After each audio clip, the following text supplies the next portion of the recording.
ఓం నమో వెంకటేశాయ. భారతదేశాన్ని కుదిపివేస్తున్నటువంటి cockroach Janata party సిజేపీ kundali మొట్టమొదటిసారిగా నా వద్ద ఉంది. సో ఈ కుండలి దీని ద్వారా సిజేపీ పార్టీ యొక్క భవితవ్యం ఎలా ఉండబోతా ఉంది అనేటువంటి విషయాన్ని మనం తెలుసుకునే ప్రయత్నం చేద్దాం.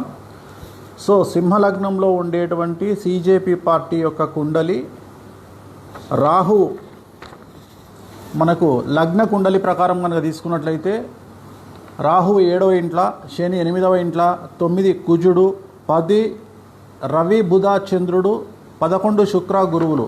సో ఇక్కడ బుధాదిత్య యోగం కనిపిస్తూ ఉంది. రవి బుధుల కలయిక బుధాదిత్య యోగం కనిపిస్తూ ఉంది. అందుకనే విపరీతమైనటువంటి అటెన్షన్, విపరీతమైనటువంటి క్రేజు, విపరీతమైనటువంటి పబ్లిసిటీ వీరికి వచ్చింది, సిజేపీకి వచ్చింది.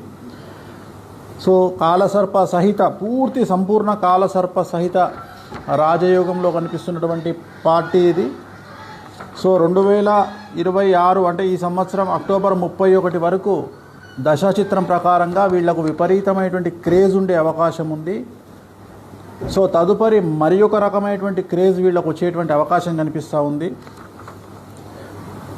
ఒకవేళ రాశి చక్రాన్ని కనుక పరిశీలించినట్లయితే ముఖ్యంగా రాశి చక్రంలో 10వ ఇంట్లో రాహువు అనేటువంటిది చాలా విపరీత రాజయోగాన్ని సూచిస్తూ ఉన్నాడు.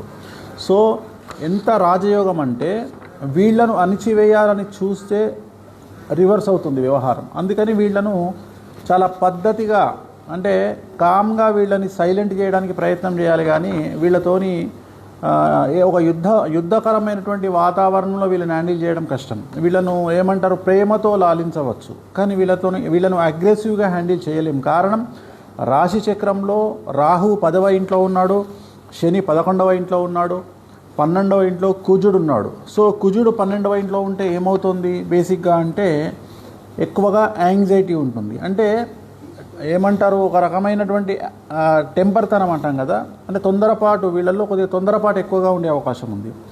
సో జాతకరీత్యా కనుక తీసుకున్నట్లయితే ఇప్పుడు వీళ్ళు చేసేటువంటి డిమాండు ధర్మేంద్ర ప్రధాన్ మినిస్టర్ రాజీనామా చేయాలి. 100కి 100% ధర్మేంద్ర ప్రధాన్ రాజీనామా చేసే అవకాశం ఉంది.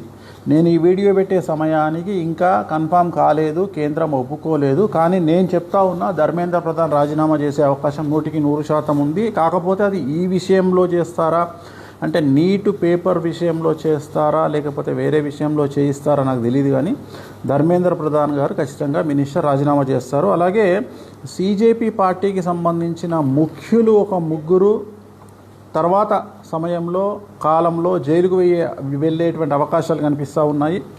అలాగే ఈ పార్టీని కనుక తీసుకున్నట్లయితే ఈ సిజేపీ అనేటువంటి వ్యవస్థకు సంబంధించి ధర్మానికి, హిందూ ధర్మానికి, హిందూ శాస్త్రానికి కొద్దిగా వ్యతిరేకమైనటువంటి దిశలో వీళ్ళు వెళ్ళేటువంటి అవకాశం ఉంది. అంటే వీళ్ళు ధర్మము అనేటువంటి మాట పట్టించుకోకుండా కొద్దిగా డిఫరెంట్ స్టైల్లో వెళ్ళే అవకాశం ఉంది. ముఖ్యమైన విషయం ఏంటంటే ఈ పార్టీ వల్ల 100కి 90% డ్యామేజ్ జరగబోయేటువంటి పార్టీ బీజేపీ అని నిక్కచ్చిగా చెప్పుకోవచ్చు. ఎందుకంటే ఈ సిజేపీ పార్టీకి సంబంధించినటువంటి రాశి చక్రమైన లగ్న చక్రమైన ఏది తీసుకున్నా నరేంద్ర మోడీ గారి జాతకం వీరితోటి షష్టాష్టకాలైనాయి. అలాగే భారతీయ జనతా పార్టీ యొక్క కాంబినేషన్ కూడా షష్టాష్టకాలైనాయి.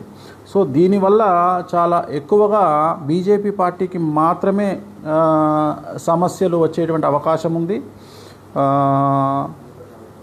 సో ఖచ్చితంగా రాబోయే కాలంలో భారతదేశములో ఎవరు ఊహించినటువంటి స్థితికి ఒక పార్టీని గద్దెను ఎక్కించాలన్నా, కేంద్రంలో ఒక పార్టీని గద్దె దించాలన్నా ఖచ్చితంగా సిజేపీ పార్టీ 100కి 60% ఇన్ఫ్లుయెన్స్ చేయబోతుంది అని చెప్పడంలో ఎటువంటి అనుమానము లేదు. ఓం నమో వెంకటేశాయ.